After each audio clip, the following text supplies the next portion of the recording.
حاضرین کرام، یہ ہمارے بزرگوں کا احسان ہے ہم پر کہ ہمیں بچپن میں اس تکلیف کا احساس کرایا جاتا ہے کہ اونٹ کی سواری کتنی تکلیف سے ہے۔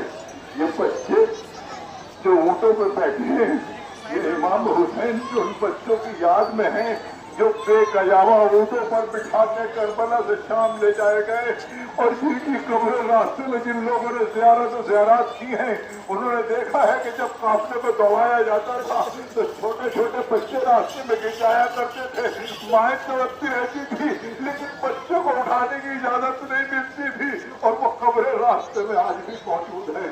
امام حسین کے نام پر آج ہم یہاں موجود ہیں۔ یہ ایک ایسا مرحلہ ہے، ایک ایسا مارکا تھا جو امام علی مقام نے ایک دوپہر میں طے کیا۔ آپ سوچیں تو صحیح کہ روز عاشور جس دن آپ نے علی اکبر سے کہا تھا کہ گلدستہ اذان پہ جا کے اذان کہو، وہ وقت جوانوں یاد رکھنے کا ہے کہ صبح کے وقت میں جس کو اوپر اذان اکبر کا اثر ہوتا ہے، اگر وہ حرکت کرے تو ہر بن جاتا ہے، علیہ السلام ہو جاتا ہے، اور جو اپنے بستر پر لے کر رہے وہ ہرملہ کا ہرملہ رہتا ہے۔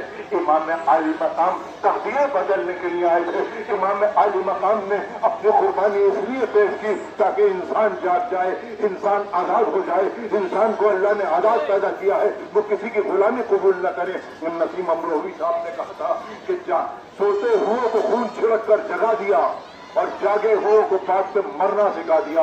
امام علی مقام نے ایک دن میں وہ قربانی پیش کی جب صبح کے وقت پہلا تیر پہر ذات نے یہ کہہ کے پھینکا کہ نوازۂ رسول کی طرف پہلا تیر میں پھینک رہا ہوں، اور بس دوسرے انعام کے لالچ میں 10,000 کمانداروں نے کمانیں اپنے کندھوں سے اتاری، تیر چلے کمان میں جوڑے، 10,000 تیر مختصر سے لشکر کی طرف چلے۔ آپ پوچھئے تصور یہ تھا کہ یہ اتنا بڑا حملہ ہے کہ اس میں سے کوئی ایک آدمی زندہ نہیں بچے گا، نہ کوئی عورت بچے گی، نہ کوئی مرد بچے گا۔ لیکن جیسے ہی یہ پہلا تیر جناب امام حسین کے مسلح پہ گرا، آپ نے کہا بھیا عباس پیام جنگ آ گیا۔ مجھے نہیں معلوم کہ وہ کتنی جلدی، اور کیا کہا جناب ابوالفضل عباس نے، ایک سب تھی جو آراستہ ہو گئی، جو قرآن کی عملی تفسیر پیش کر رہی تھی کہ جب راہ حق میں یہ لوگ کھڑے ہوتے ہیں تو ایسے کھڑے ہوتے ہیں جیسے سیدھے پلائی ہوئی دیوار ہوتی ہے جہاں سے ہوا بھی پاس نہیں ہو سکتی۔